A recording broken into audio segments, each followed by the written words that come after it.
Hey there, everybody. My name is Kate, and welcome to my channel, Trinergy Awakens Naturally. So I just wanted to present something to you that we're called right now at a time of great chaos, war, etc. Prices are going up for everything. It's costing us a lot to be alive, and it takes a lot of inventory of our own closet to see, where can I really dig in here and find some courage, because this is really weirding me out.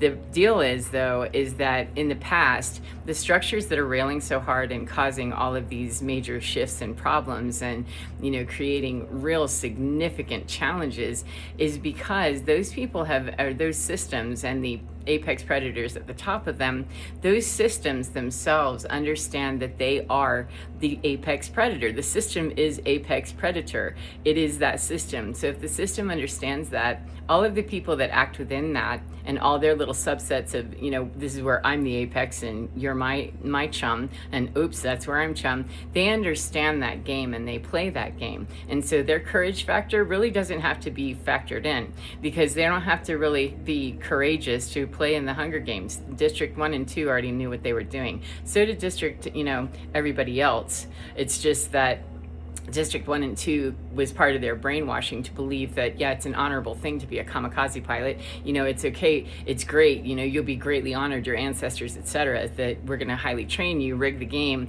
so there's no honor for real. However, your courage really isn't necessary. It's just bred into you, and you understand you're a District 1 or you're District 2.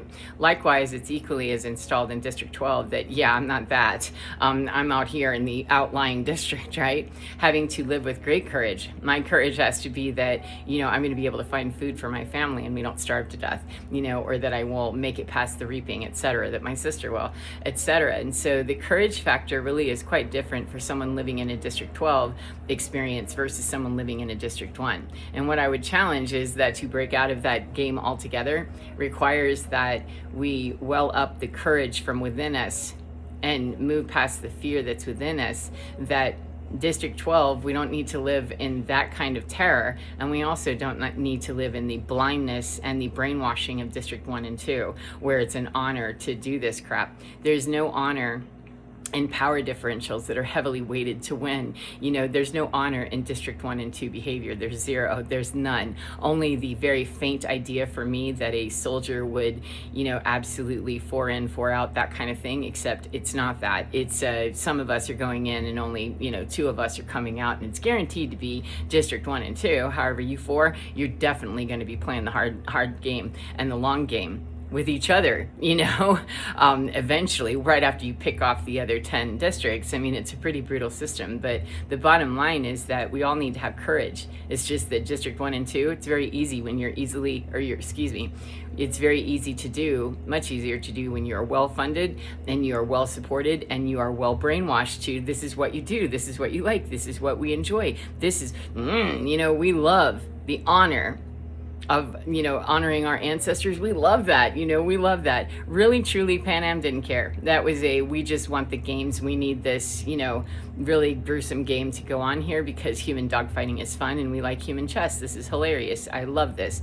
However, it still requires us to deal with our lives with courage. If Katniss Everdeen had woken up in District 12 and not, shown up that day, it would have been a very different series, right? But you would have never heard about it. It would have fallen into the wayside and into the, obscure crowd of everybody else who didn't quite stand up to the challenge that day. And standing up to the challenge means more importantly than District 12, because District 12, Katniss Everdeen, that girl was predestined. Yeah, I'm gonna have to break these games. I already know this now, that was before I got here. I was supposed to do that. But District 1 and 2 would be the ones where you'd see the greatest, most profound changes in actual consciousness of the game idea.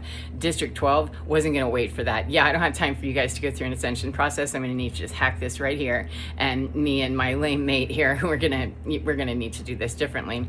Well, in consciousness, in terms of consciousness, she had a much better idea of this game is horrible anyway, and it's stacked and rigged and it's ridiculous, whereas District 1 and 2 really saw that as an honor thing. And so their courage is going to need to come less from having to deal with the fact that they're heavily, nope, I have to cut that out.